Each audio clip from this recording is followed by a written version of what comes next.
Hi guys, welcome back to my Genshin Impact video. This time I'm gonna talk about the 5-star sword tier list for Ayaka. Choosing the best weapon for her can be a little bit confusing because it really depends on the artifact set which she uses. Actually, this may be the same for all cryo characters because they can have very high critical rate without primary source like weapon or artifacts. Let's start from the S tier. The best weapon, Miss Splitter Reforged. This is her best weapon, period. The sword has high attack stats and critical damage as its secondary stats. Ayaka Ascension stats is critical damage, so you may be wondering why critical rate weapon is not her best. It is because she is a cryo character. One of the best artifacts for her is Blizzard Strayer, which can boost your critical rate up to 40%. And if you have another cryo character on your party, then you get an additional 15% critical rate when the enemy is affected by cryo, which means 55% boost in critical rate. It is close to perfect 1-to-2 ratio because with this sword, your minimum critical damage is 132.5%. You may say, but the enemy needs to be affected by cryo. That's really not a problem for Ayaka because you can infuse her attack with cryo simply by dash or right click when you use Ayaka. So the enemies are either gonna be frozen or at least affected by cryo. If you think you cannot maintain freeze condition, then simply slap critical rate head artifact. This way you're gonna have about 70% critical rate when the enemy is only affected by cryo. Problem solved.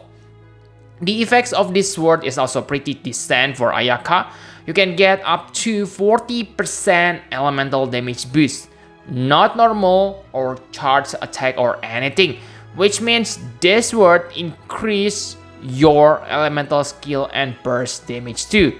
The only thing that can make this sword worse is if you don't use Blizzard Strayer sets and you don't want to bring 2 cryo characters on your party. But even with those things, this sword is still S tier.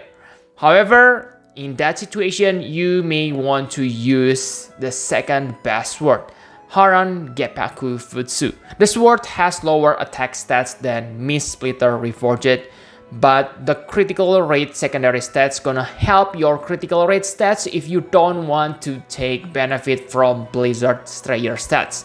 The reason I don't recommend you to use this one if you use Blizzard Strayer stats and take cryo elemental resonance is because in that situation you're gonna have like 90% critical rate, which is of course pretty good if you can reach like 200% critical damage. But if you cannot reach that number, then it's better to stick with Miss Splitter Reforged when using Blizzard Strayer sets. The effects of this sword are also pretty decent.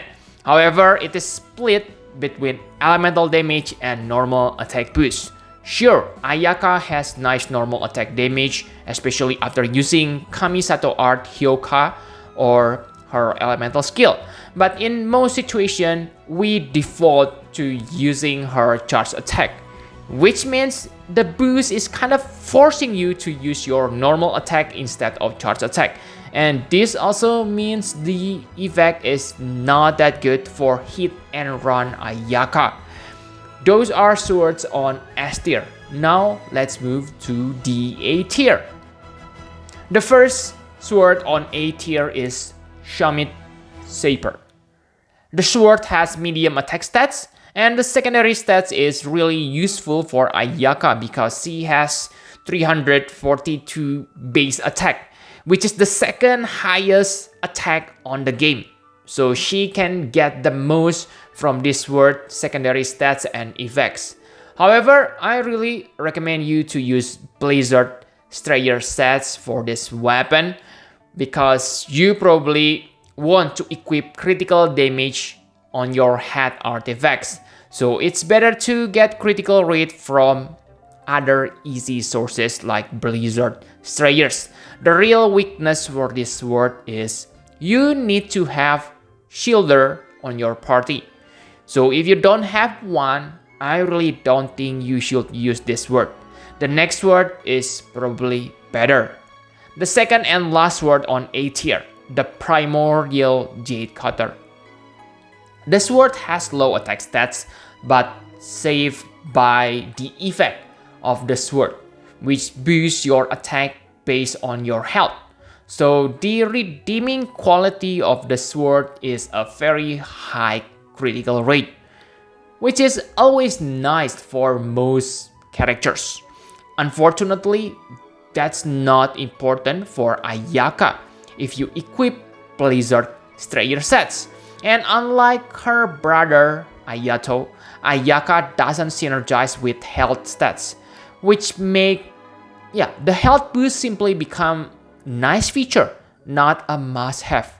But still, this sword is nice weapon for Ayaka and still deserves to be in the A tier category. That's all for the A tier. Now let's move to the B tier. I think you shouldn't use the swords mentioned in B tier. It is probably better to use 4-star sword, but here we go. Skyward Blade is probably the best sword on B tier. The sword has medium attack and the secondary stats is energy recharge. It seems to be useless, but if you use Emblem of Severed Fate for Ayaka, then energy recharge becomes useful. But even when you use Blizzard Strayer sets, 55% energy recharge is gonna help you to recharge your elemental burst faster. Remember that Ayaka needs 80 energy to use her burst, so extra energy recharge is always welcome. Now for the effects. The critical rate boost is almost non-existent, but you don't care anyway if you use Blizzard Strayer. The normal and charge attack boost is always nice for her because it synergizes with normal and charge attack boost from her elemental skill. However, it only activates after using elemental burst, so it won't happen that frequently. The next is Freedom Sword. The sword has medium attack and the secondary stats is not that important for Ayaka because what you want to trigger with Ayaka is mostly freeze to get maximum benefit from Blizzard Strayer stats. So Elemental Mastery is not that important. The effects from this sword are decent and can be triggered easily by Ayaka since she can inflict cryo damage to trigger elemental reaction easily. And finally, the last one, Aquila Vavonia. This sword has high attack stats, which is nice, but the secondary effect is trash unless you try to make Uyaka or physical Ayaka, which sounds possible because she can trigger superconduct easily. However, to do this, you must refrain not to use right click or avoid dashing to prevent her attack imbued by cryo. As stupid as it sounds, it is also hard to do because that means you cannot dodge the enemy attack. The healing effect is also not important and the attack boost is kinda small unless you have the R5 version. Okay, so it is the worst sword. And that's it for the 5 stars sword tier list for Ayaka. If you have different opinion, feel free to leave a comment.